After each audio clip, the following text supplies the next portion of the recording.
Ah, ahora sí, no me estaban escuchando. Ahora sí. Bienvenidos a todos. Mi nombre es Stephanie Delgado, soy directora de gestión de portafolios de inversión en Profonampe, el Fondo Ambiental Privado del Perú. Les quiero dar la bienvenida a esta primera sesión de nuestro ciclo de conferencias virtuales, La Ruta de Carbono. Este ciclo cuenta con 5 sesiones, siempre los jueves a esta misma hora, en las que tendremos un espacio para conversar con diversos especialistas sobre diferentes aspectos del mercado de carbono. La ruta del carbono nos prepara para nuestro encuentro presencial que será del 23 al 26 de octubre en Cusco, Perú, en el Congreso REDLAC 2023. REDLAC es la red de fondos ambientales de Latinoamérica y el Caribe, que consta de 27 fondos ambientales que provienen de 19 países diferentes. En REDLAC se organiza un congreso anual para intercambiar experiencias, lecciones aprendidas, no solo entre los fondos, sino también con representantes de la cooperación internacional, inversionistas y en general diferentes actores del sector medioambiental. Pueden visitar el enlace que justamente aparece en la pantalla, congreso.redlac.org, donde podrán encontrar más información sobre el congreso que se está organizando este año en Cusco, y les recomiendo conseguir sus entradas porque se agotan. Y justamente este año, junto a Fondo Acción, que es el Fondo Ambiental de Colombia, estaremos liderando la sala temática Mercados de Carbono. Así que si se deciden ir al Congreso, les recomiendo inscribirse en la sala temática Mercados de Carbono para seguir aprendiendo juntos sobre ese tema que es tan relevante hoy en día. Y bueno, hoy en esta primera sesión de la ruta de carbono vamos a hablar de carbono azul. Y tenemos el placer de contar con una invitada súper especial, que es María Claudia Díaz Granados, de Conservación Internacional. Les voy a contar un poquito sobre María Claudia. María Claudia es bióloga marina con más de 20 años de experiencia en investigación y conservación de especies marinas y ecosistemas costeros. María Claudia ha liderado y desarrollado mecanismos financieros innovadores a nivel nacional y ha dirigido numerosos programas de conservación en Colombia, Ecuador, Panamá, Costa Rica, Argentina, Chile y España. María Claudia es actualmente directora del programa Carbono Azul de la Organización Conservación Internacional. Antes de darle el pase a María Claudia, solo quería recordarles que si tienen preguntas, pueden ingresarlas en la parte de preguntas y respuestas, la parte de Q&A de la pantalla de Zoom. Nosotros iremos revisando las preguntas y al final de la presentación de María Claudia habrá un espacio para responder a las preguntas que tienen más votación del público. Entonces, sin más preámbulo, le cedo la palabra a María Claudia. Bienvenida, María Claudia, y muchas gracias por estar hoy aquí con nosotros.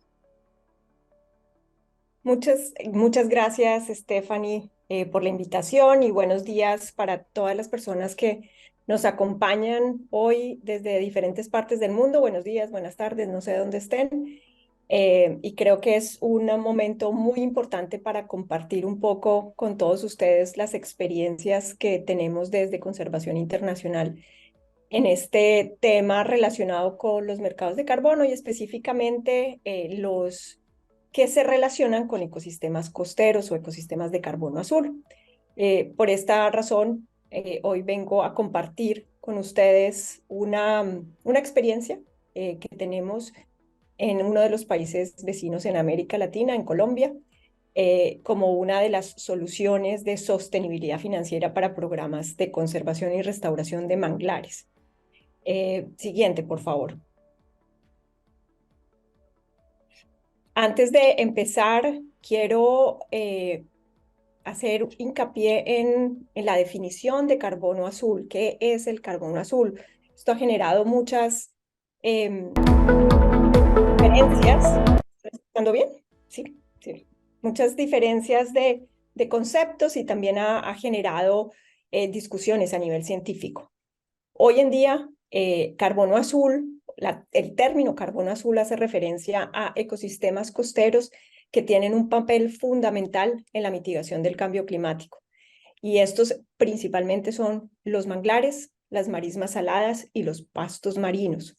Por lo pronto, estamos haciendo más investigación y específicamente hay un grupo de investigadores a nivel global que hacen parte de la iniciativa de Carbono Azul, que están mirando otros ecosistemas que puedan ser incluidos más adelante en la definición de carbono azul, cuando tengamos metodologías adecuadas para medir el flujo de carbono en este ecosistema y la capacidad que tengan esas plantas, esa vegetación o ese ecosistema per se de capturar gases de efecto invernadero y almacenarlos en su estructura. Por ahora, estos tres son los principales. Muy pronto incluiremos, ojalá, macroalgas, específicamente las kelps, en algunas geografías del planeta, no en todas, y vamos avanzando poco a poco en la investigación científica para ver qué otros ecosistemas podemos incluir en esta terminología, nuevamente reitero, para mitigación del cambio climático. Siguiente, por favor. Los ecosistemas de carbono azul no solamente tienen ese gran beneficio o ese gran servicio que prestan al planeta, que es almacenar, secuestrar y almacenar el dióxido de carbono en su ecosistema, sino que también ofrecen una gran cantidad de servicios ambientales a los usuarios directos de estos recursos, como lo son la protección costera, la seguridad alimentaria, evidentemente, el mantener las aguas limpias y hacer filtros naturales para los sedimentos y la contaminación en algunos casos, y obviamente son hábitats fundamentales para la biodiversidad. Siguiente.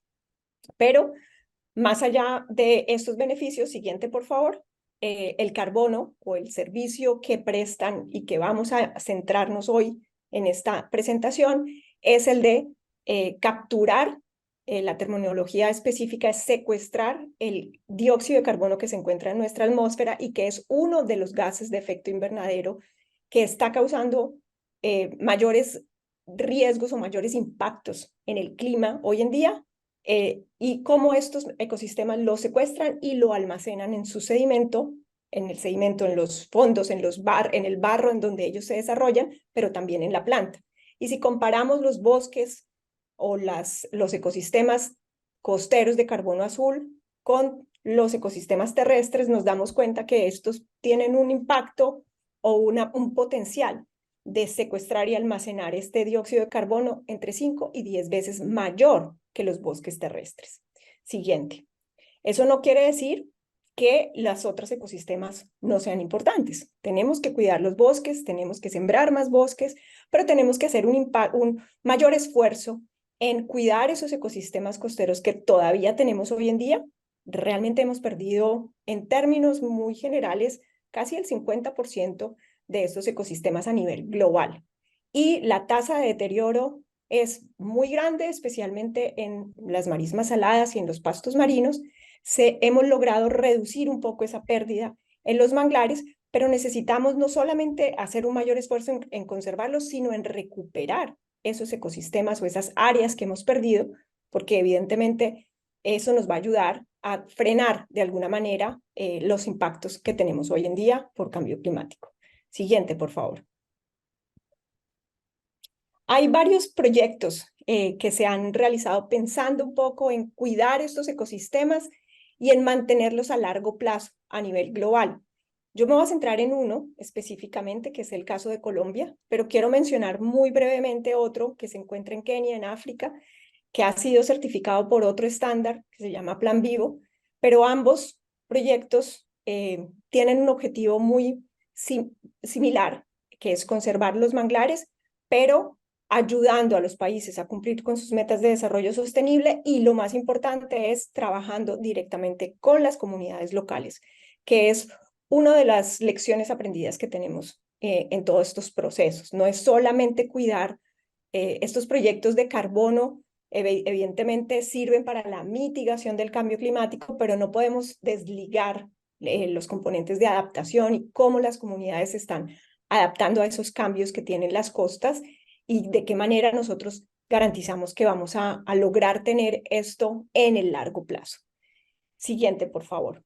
Entonces, hoy me voy a centrar en esta breve charla, en contarles un poquito qué hemos hecho en el programa de Vida Manglar. Yo soy una vocera de un equipo multidisciplinario e interinstitucional que hemos trabajado juntos desde hace varios años para construir este programa colectivo público-privado que busca reducir las emisiones de gases de efecto invernadero que se deben por la degradación o la deforestación del bosque de manglar. Y la idea es garantizar que cuidamos el bosque a través de la gestión sostenible del mismo y a través de unas líneas estratégicas que les voy a comentar más adelante. Siguiente, por favor.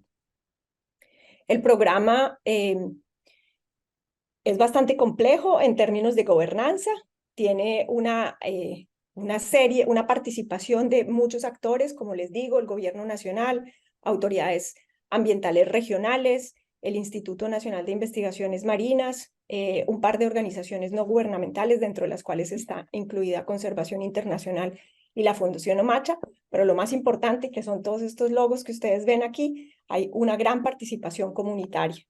14 asociaciones de mangleros hacen parte activa del programa en la toma de decisiones de dónde y cómo se deben implementar las acciones para garantizar que este proyecto sea exitoso, así como también asociaciones productivas locales, comunitarias. Siguiente, por favor.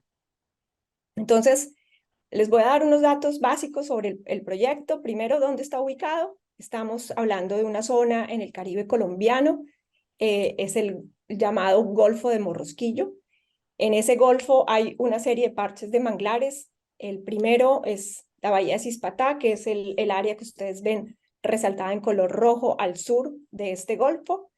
Esa es una zona que ha sido priorizada por el gobierno nacional desde hace muchos años, dado que tiene una alta biodiversidad, pero además es la zona en donde los manglares están mejor manejados y están mejor conservados de nuestro Caribe colombiano. Es la segunda área más grande que tenemos en el Caribe colombiano. Ese manejo se ha dado por un trabajo directo y mancomunado con la comunidad local. Es la única área protegida en Colombia que tiene un sistema de manejo sostenible o de uso sostenible del manglar, del bosque, a través de una serie de permisos que reciben las asociaciones locales por parte de la autoridad local y les garantizan la extracción sostenible de la madera del bosque. Única zona en el país en donde existe ese sistema de rotación y de uso sostenible, y eso es quizás una de las grandes ventajas que tenemos en el proyecto.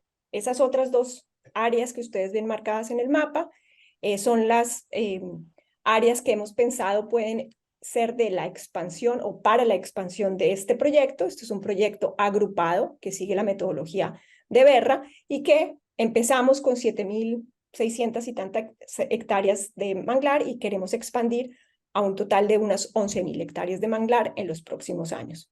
Siguiente, por favor.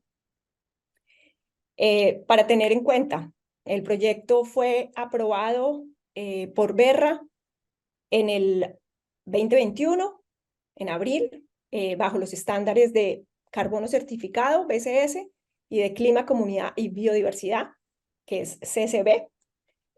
El proyecto tiene una duración de 30 años. Esto garantiza que podamos tener pocos recursos durante mucho tiempo, pero garantizar que podemos hacer un monitoreo y vamos a tener un impacto real en el bosque y en la comunidad usuaria de este ecosistema. A lo largo de esos 30 años esperamos poder reducir la emisión de cerca de 1 millón de toneladas de dióxido de carbono equivalente a través de una serie de actividades que son las que les voy a comentar en este momento y evidentemente del manejo sostenible del bosque y de generar la restauración o la rehabilitación de las áreas de manglar para que cumplan su función en cuanto a mitigación de cambio climático. Es decir, este proyecto tiene ese eje de mitigación, pero no desconoce los otros servicios ambientales que el bosque genera a través de lo que les comentaba antes, protección costera, la generación de alternativas económicas, etc.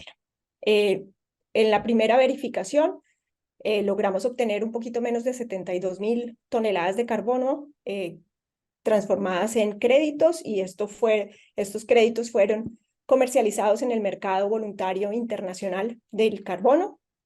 Los recursos que se generaron gracias a la comercialización de estos bonos los administra Fondo Acción, que es nuestro aliado institucional desde hace ya muchos años en conservación internacional. Tenemos varios mecanismos financieros con ellos, pero específicamente en este caso queríamos tener transparencia en la asignación de los recursos y un proceso organizado para poder garantizar que esa financiación que llega de parte de la comercialización de los bonos realmente se implementa en acciones directas del proyecto. Siguiente, por favor. Como les comentaba, el programa tiene una estructura de gobernanza bastante compleja. Todos esos actores que ustedes vieron en la segunda diapositiva, trabajamos de manera conjunta, alineada, coordinada. Esto implica un esfuerzo gigantesco, como se podrán imaginar, porque cada uno tiene su propia visión, cada uno tiene su propia agenda, pero específicamente para este proyecto tratamos de trabajar de una manera mucho más de impacto y eficiente. Y para eso creamos estos comités. Tenemos un comité directivo y un comité técnico, que quizás son los ejes principales del programa. En ambos comités hay una representación de todos los actores que les mencionaba, tanto autoridades ambientales como organizaciones privadas, ONGs, el Instituto de Investigaciones Marinas y Costeras y, muy importante, las autoridades, los líderes comunitarios o las representantes de las asociaciones comunitarias, que se van turnando cada 2 años, y tenemos participación de 2 de las comunidades que hoy en día hacen parte de la fase 1 del proyecto. Entonces, esto ha garantizado que realmente el proyecto se lleve a cabo, se mantenga, las actividades se hagan y exista una apropiación local y comunitaria de vida manglar. Siguiente, por favor. Estas son las 4 líneas estratégicas del proyecto en donde se enfocan todas las actividades, y en las siguientes diapositivas les voy a mostrar básicamente imágenes que hacen referencia a cada una de ellas. Nos enfocamos en algo importante es que cada una de estas líneas estratégicas son los ejes fundamentales del plan de manejo del área protegida, que hoy en día es la fase 1 del proyecto y que se llama la Bahía de Cispatá. Tinajones, que es la zona del río Sinú, del delta del río Sinú en Colombia. Esta es un área protegida regional declarada por la autoridad ambiental. Es un área de uso múltiple que desafortunadamente durante muchos años no contó con la financiación adecuada para poder implementar todas las actividades que se requerían, y esa es una de las razones, o digamos, una de las justificaciones de adicionalidad para un proyecto como este. Necesitamos contar con algo más de financiación para garantizar que se cumplen todos estos ejes estratégicos o líneas estratégicas y que podemos realmente conservar el área que es tan importante para un país como Colombia. Entonces, fortalecimiento de la gobernanza local es básico. Trabajamos con las comunidades, ayudamos a generar capacidades tanto técnicas como comunitarias, crear canales de comunicación directo y que exista ese flujo de comunicación entre todos los actores. Nos enfocamos también en promover proyectos productivos alternativos para reducir el impacto directo de actividades humanas sobre el bosque de manglar. Evidentemente, cuando hicimos el análisis de las amenazas principales del bosque, desde el punto de vista antrópico, la ganadería, la expansión de la ganadería, la expansión de la frontera agrícola y el uso no sostenible del bosque alrededor del área eran las principales fuentes de deterioro del manglar. Y esta es la razón por la cual identificamos una serie de actividades productivas que ayudan a reducir el impacto negativo sobre el bosque y también a promover la conservación y su restauración. Eso se enmarca en la siguiente línea, que es la recuperación y la rehabilitación de las áreas de manglar, que se hace basado en lo que llamamos el conocimiento local tradicional. Las comunidades que hacen parte del esquema de gobernanza inicialmente son las que identifican zonas en donde, más adelante lo van a ver en una diapositiva, procesos naturales de crecimiento del bosque generan taponamiento de los caños y esto ocasiona la mortalidad del bosque. Entonces se abren se limpian, se mantienen estos caños, se promueve el flujo hidrológico y esto hace que el bosque se regenere automáticamente. Igual, esto está basado en una gran cantidad de acciones que hacemos con estas comunidades, incluidas dentro de una herramienta que llamamos nosotros los acuerdos de conservación, que es básicamente una solución gana-gana, una solución de alguna manera económica, en donde la comunidad también tiene un aporte en la conservación, pero ellos reciben un reconocimiento a cambio de hacer acciones muy puntuales, específicas para conservar y restaurar el bosque. Y finalmente la otra línea de trabajo es el monitoreo y el control de todas las actividades que se hacen, pero también enfocadas en la fauna y la flora del ecosistema. La flora, evidentemente, el bosque de manglar y el carbono que se almacena en este bosque. Para eso tenemos parcelas fijas dentro y fuera del bosque que son monitoreadas de manera constante y el carbono incluso almacenado se monitorea cada 5 años. Esto se hace de forma conjunta con las comunidades locales. Y por el lado de la fauna hemos identificado 3 especies emblemáticas que son los manatíes, las nutrias y los caimanes aguja, que han sido estudiados durante muchos años en esa región, pero que además son especies sombrilla que nos permiten manejar o cuidar el bosque. Siguiente, por favor. Estas siguientes diapositivas las vamos a pasar rápidamente. Quiero simplemente que vean algunas de las imágenes en donde ustedes ven gente participando en diferentes actividades, eventos que generamos a través de festivales, escuelas comunitarias, escuelas de líderes, trabajos con jóvenes de la comunidad, proyectos productivos. Lo que ustedes veían hasta hace un par de diapositivas eran algunos de los ejemplos del proyecto de meliponicultura, que son las abejas nativas, que son abejas sin aguijón, y se están sacando productos de miel, comercializando local y regionalmente. Ellos también aprovechan para hacer turismo en este tipo de iniciativas, al mismo tiempo que se comercializan los productos. Turismo también enfocado a avistamiento de aves y avistamiento de caimanes.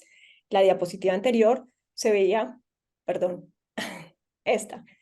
También otros proyectos productivos enfocados a huertas caseras, producción de arroz, yuca, ñame, que son productos nativos locales que sirven para la canasta familiar, pero también para poder comercializar y tener un ingreso económico adicional al uso que se le da al bosque de manglar.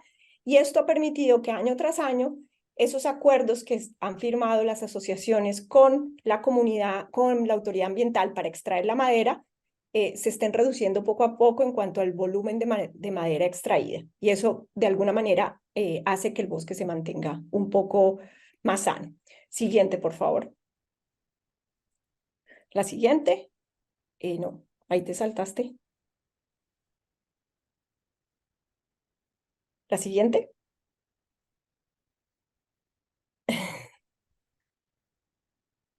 Se te salta.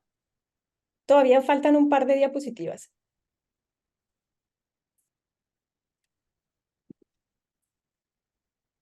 No sé si las tienes. No. Bueno, mientras vemos qué pasa, las otras diapositivas que les estaba mostrando es cómo se hacen los proyectos de restauración y rehabilitación de áreas, en donde la intervención en los canales se hace de manera manual. Varias asociaciones participan en la limpieza de los caños. en la apertura de los canales para poder ofrecer la oportunidad al bosque de regenerarse naturalmente.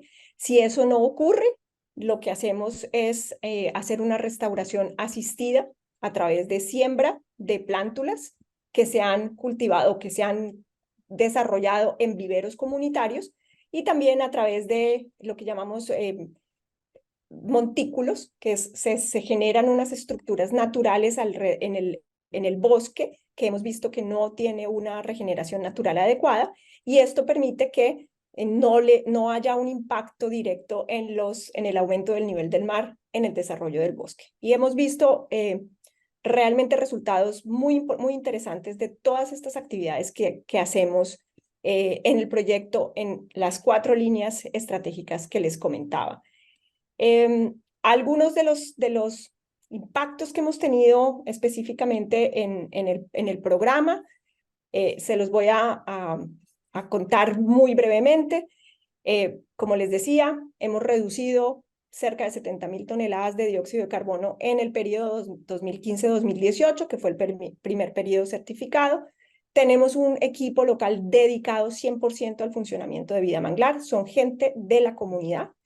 Hasta ahora hemos restaurado o mantenido casi 23 kilómetros lineales de canales dentro del bosque, y esto ha permitido que también se restauren cerca de un poco más de 315 hectáreas en los últimos 4 años, en los 4 municipios que tenemos dentro de la primera zona del proyecto de Vida Manglar.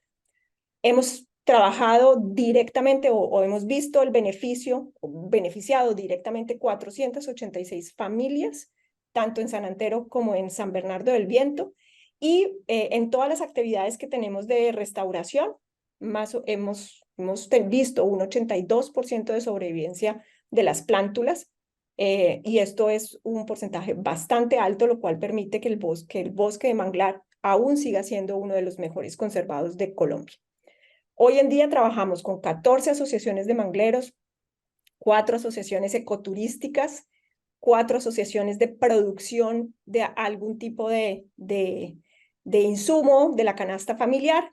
Estas todas tienen acuerdos de conservación con Vida Manglar y participan no solo en las actividades diarias del proyecto, sino también en el monitoreo que se tiene que hacer del programa como tal. Vida Manglar, además, para poder hacer el seguimiento de todas estas actividades, construyó una herramienta virtual que se llama MIL para el seguimiento, monitoreo y análisis de las lecciones aprendidas, que es disponible para todos los socios del programa, porque necesitamos que exista transparencia en la información, pero además que logremos pensar realmente a futuro. Usualmente los proyectos siempre pensamos en que tienen un inicio, tienen un final, se acaba la financiación, y por lo general lo que ocurre es que el impacto del proyecto se reduce o las actividades no se vuelven a hacer. Este es un proyecto a 30 años, queremos poder tener esa herramienta de seguimiento que nos muestre cómo el proyecto está impactando no solamente las metas de desarrollo sostenible del país, sino en los indicadores específicos, puntuales del área protegida y del proyecto, y queremos que todos sean parte específica de esa gestión. Pero obviamente todo esto tiene que pagarse con algún recurso, y esto vale plata, y ustedes, con lo poco que han visto, y lamentablemente no pudimos ver más de las diapositivas, pero simplemente eso les da a ustedes una idea de que hay mucha gente detrás de esto, hay muchas comunidades, y eso requiere una inversión económica significativa. Hemos hecho un ejercicio de análisis financiero para el proyecto, sabemos cuánto dinero se requiere anualmente para cubrir con las actividades básicas priorizadas dentro de la fase 1 del proyecto, que en este caso es la Bahía de Cispatá, y la venta de los bonos de carbono azul hasta el momento solamente nos cubre entre el 26 y el 30% de esos requerimientos financieros. Es decir, no hemos llegado al 100%. Quiere decir que tenemos que hacer un esfuerzo en buscar alternativas, opciones mixtas de financiación, fondos, lo que llamamos blended finance mechanisms, es decir, buscar diferentes fuentes para lograr realmente cumplir con lo que se requiere.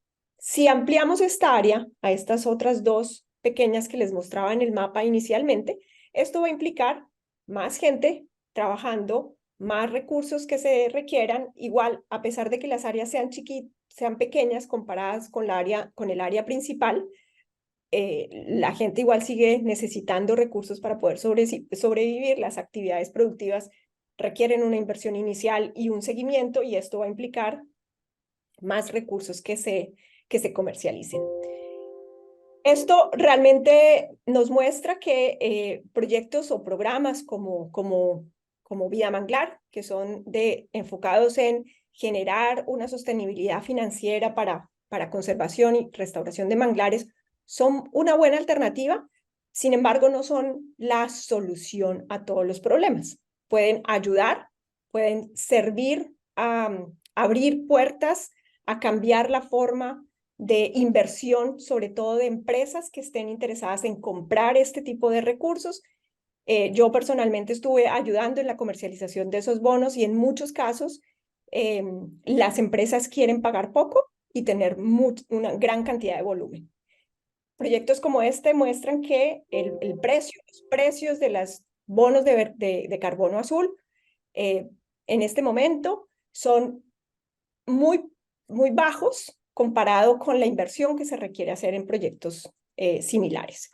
Entonces, realmente tenemos que hacer un cambio en la visión de este mercado y tratar de tener precios premium o de alta calidad, porque todo lo que ustedes vieron en este proyecto incluye lo que nosotros llamamos criterios de alta calidad, en donde hay una distribución equitativa de los recursos, en donde estamos garantizando que las actividades que estamos haciendo no generan un impacto afuera del área, es decir, no estamos dañando otras zonas adicionalmente a lo que hacemos dentro del área, que estamos utilizando la mejor información posible para poder mostrar que evidentemente el manejo sostenible y las demás actividades que hacemos sí están ayudando a cuidar el bosque, y eso hace que haya una reducción en las emisiones de gases de efecto invernadero, y al mismo tiempo también se estén secuestrando, a pesar de que este proyecto no esté enfocado únicamente en restauración, desde el punto de vista metodológico me refiero. Entonces, todos estos criterios nos muestran que sí es posible, pero tenemos que hacer un esfuerzo significativo para poder garantizar que en muchas otras áreas se hagan cosas similares. La última reflexión que quiero dejarles en este espacio de compartir experiencias es la siguiente. Desde que Vida Manglar fue oficialmente aprobado 2021 hasta la fecha, he visto un crecimiento exponencial en el número de proyectos de carbono azul en todo el planeta, en América, en África, en Asia. Todos quieren tener créditos de carbono, todos quieren tener un retorno financiero a la inversión que se haga inicialmente y ver cómo esto va a ser posible.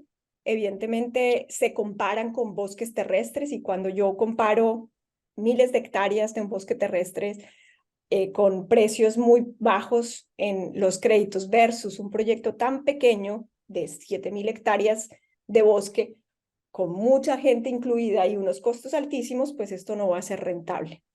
Entonces, y he visto muchos de esos proyectos fallar. Hay muchos riesgos asociados, no solamente es el tema del carbono, sino también la tenencia de la tierra, quiénes son los dueños del carbono, cómo se distribuyen los recursos, realmente qué es lo que se hace en el corazón del proyecto. Y tenemos que tener una mente muy dispuesta a buscar otros mecanismos financieros, complementar lo que tenemos. Y cierro con una frase que me dijo hace un tiempo una persona que admiro mucho, que dice que para hacer proyectos importantes y tener un real impacto, no se necesita mucha plata una vez, sino se necesita poquita plata durante mucho tiempo. Y esto es lo que nos permiten programas o proyectos de carbono azul como el que les acabo de compartir, que se lleva a cabo en Colombia. Muchísimas gracias a todos y espero que tengan preguntas y tenemos un espacio para responderlas.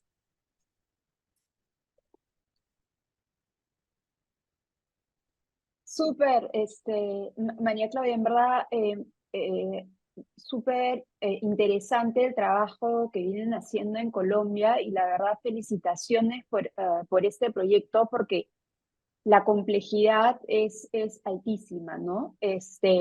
Como mostrabas en la lámina, la cantidad de actores involucrados es altísima, entonces la gobernanza es compleja, pero por otro lado, importantísimo que todos los actores estén involucrados en la implementación del proyecto. Em, Tenemos varias preguntas de los asistentes. A ver, voy a empezar te voy a leer la primera. Dale. ¿Cómo calculan la reducción de emisiones? ¿Qué factores de emisión han utilizado? Y si Colombia tiene un nivel de referencias de emisiones forestales para ecosistema de manglar. Bueno, nosotros seguimos la metodología de Berra, que tiene obviamente para este caso, para este proyecto específico, que tiene unas ecuaciones es- puntuales para poder calcular la reducción de emisiones que se hace. La medición se hizo, tenemos una línea base calculada en el 2015, perdón, para la primera referencia fue 2013 y luego volvimos a medir en el 2018. Hasta hace unos meses hicimos una nueva remedición. Tenemos instaladas unas parcelas fijas dentro del área, afuera del área, en áreas de post-deforestación y se implementan, pues se miden las variables que se solicitan en la metodología. Por lo general son el carbono almacenado en la biomasa aérea, biomasa muerta y sedimentos. Seguimos al pie de la letra lo que dice la metodología y la combinamos con la metodología nacional para hacer monitoreo de parcelas de manglares. Eso es una proyección que tiene el gobierno nacional y nosotros hacemos esta combinación de las dos metodologías. Y con las ecuaciones que existen en la metodología hacemos el cálculo de la reducción de emisiones. Para el caso específico de esta área de Colombia, el Instituto Nacional de Investigaciones Marinas, que es además el ente asesor del gobierno en todos los temas relacionados con mares y costas, ellos son los encargados de manejar la base de datos y la cartografía oficial de manglares en el país. Entonces, la ventaja es que el INVEMAR es socio activo de este proyecto, tiene toda la información oficial y ayuda también al país a poder tener los niveles de referencia de emisiones de gases de efecto invernadero. En este momento el FREL está hecho solo para bosques terrestres. Los manglares están incluidos dentro de la definición de bosques. Hemos querido en el país hacer aparte un capítulo específico de del sistema de emisiones por parte de los manglares. Para eso necesitamos una inversión económica altísima y hacer las mediciones en las dos costas. Ustedes saben, Colombia tiene tanto Pacífico como Caribe y por ahora estamos utilizando el marco de referencia nacional que no incluye específicamente a los manglares, o sea, no le hace un capítulo específico a los manglares. No sé si, bueno, y lo que les iba a decir también para el caso de Cispata, tenemos la suerte de que se hizo también todo el análisis específico de los manglares de esa zona y se calculó los factores de emisión específicamente para esa zona. Entonces las ecuaciones alométricas fueron calculadas para esa zona, no estamos utilizando valores de referencia de otros países, sino que lo tenemos puntualmente para Colombia y específicamente el estudio se hizo en Cispata. Así que esto, pues, digamos que es algo positivo para el proyecto. Excelente. Quiere decir que en realidad, o sea, ustedes cumplen con los estándares de Berra, pero también con los lineamientos nacionales. Así es. Buenísimo. A ver, sigamos quizás con una pregunta. Acá hay otra pregunta a ver, los manglares también son turberas. ¿Cómo se evita la doble contabilidad de reducción de emisiones? Los manglares no los consideramos turberas. Son humedales costeros, pero no son considerados turberas. Las turberas o peatlands son otro tipo de ecosistema distinto. Estamos empezando a incluirlos como ecosistemas de carbono azul también. Para ellos existe una metodología independiente dentro de Verra, no los consideran como estos humedales. Entonces, digamos que el cálculo, las ecuaciones son distintas. Turberas. Y lo de la doble contabilidad, en este caso, bueno, en Colombia hay un sistema nacional de los proyectos en donde se tienen que registrar todos los proyectos precisamente para evitar la doble contabilidad, eh, que es el RENARE. El proyecto de carbono azul es el primero en Colombia de este estilo, con esta certificación de esta empresa. Es decir, Verra aprobó Vida Manglar bajo BCS y CCB, es el primer proyecto en Colombia con esa metodología. Hay otros proyectos de manglares que fueron certificados con estándares distintos, como Plan Vivo, que no incluye la medición del carbono en los sedimentos y que han sido certificados, reitero, por empresas distintas. Todos ellos, todos los proyectos tenemos que estar dentro del RENARE para poder tener un registro único de los proyectos, a pesar de que la comercialización de los créditos se haga de manera distinta. Algo importante a tener en cuenta, y quizás no sé en el caso de Perú cómo se maneje o de los otros países que están escuchando esta presentación hoy en día.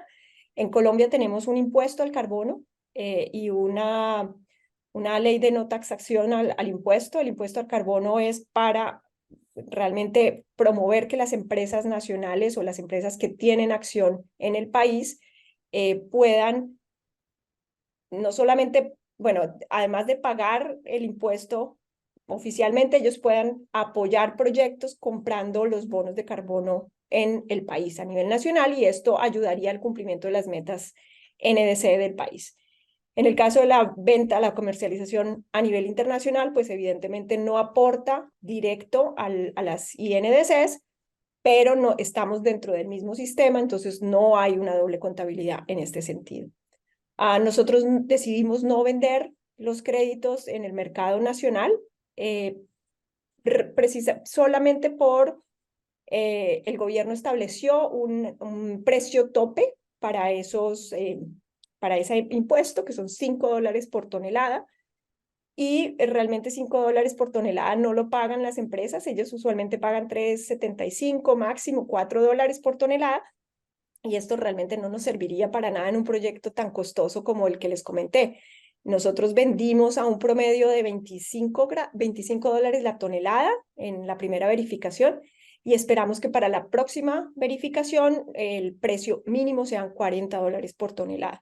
De lo contrario, no vamos a llegar ni siquiera al 50% del cubrimiento de las necesidades financieras. Entonces, estos créditos se vendieron en el mercado voluntario, no en el mercado nacional. No, Claro, mercado de carbono voluntario. sí. En el Perú, o sea, a ver, acá no tenemos un impuesto al carbono y está en proceso de creación el RENAMI, que es justamente, igual como en Colombia, una institución, ¿no? Una organización en la cual se van a contabilizar, o se van a registrar todos los proyectos que se están implementando, ¿no? Creo que el RENAMI va a seguir un poquito la estructura que tienen ustedes, pero según entiendo, no hay, hasta ahora no hay planes concretos para introducir un impuesto al carbono y así un mercado interno, ¿no? Las preguntas son muy técnicas, María Claudia. Voy a hacer una última pregunta. ¿Cómo realizaron el cálculo de absorción de emisiones de los manglares? ¿Podrías comentarnos sobre la metodología? ¿Qué fuente han usado? Bueno, creo que esa parte ya la respondiste, que ha sido Verra, ¿no? Sí, pero también hay algo que quiero compartirles. O sea, hay un manual de métodos de monitoreo de carbono azul que está disponible gratis en la página web de la Iniciativa de Carbono Azul. Está traducido en varios idiomas: inglés, español, portugués, francés y bajasa. Este manual fue desarrollado por los expertos, más de 100 creo que son hoy en día, de la iniciativa de carbono azul. Mejor dicho, explica claramente cuáles son las metodologías que tienes que aplicar en manglares, pastos marinos y marismas saladas. Pero adicionalmente, en unas semanas estamos lanzando un curso virtual de carbono azul que va a estar también disponible a nivel global. Va a salir primero en inglés y en español y va a tener tres diferentes niveles. Un primer nivel básico para entender realmente lo que hoy en día un poco les comenté, pero vamos a entrar en algunos detalles incluso de por qué es importante trabajar con estos ecosistemas de carbono azul.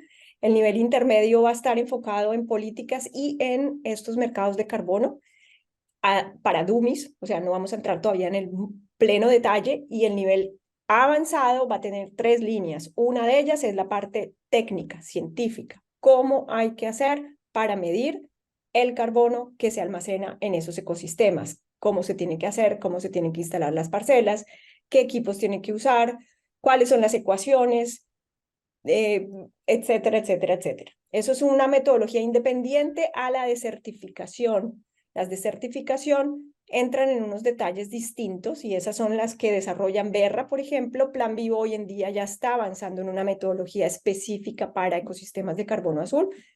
Tienen si bien se basan en la medición del stock de carbono, de la cantidad alojada de carbono en el ecosistema, le hacen el análisis posterior para poder saber cuántas unidades certificadas de carbono azul se van a obtener. Y ese curso va a estar disponible, entonces los invito a los que les interesen. Yo creo que la parte avanzada va a estar disponible a principios del próximo año. El nivel básico el próximo mes ya va a estar disponible y yo les puedo compartir más adelante el link para que se inscriban y lo puedan tomar. Sí, súper interesante. ¿Dónde podemos acceder o sea, dónde podemos aprender más sobre ese curso? O sea, para acceder, ¿en la web de Conservación Internacional Va o...? a estar inicialmente en la web de Conservación Internacional, también en la de la Alianza Global de Manglares, que es Global Ujú. Mangrove Alliance, de la cual nosotros hacemos parte, así como también en el Blue Carbon Initiative, que son plataformas que están online y ustedes van a encontrar ahí cuando esté disponible el link para poder tomar el curso. También lo vamos a promover en Ocean Teacher, que es Ujú. un programa global para poder promover entrenamiento y capacitación en temas de océanos.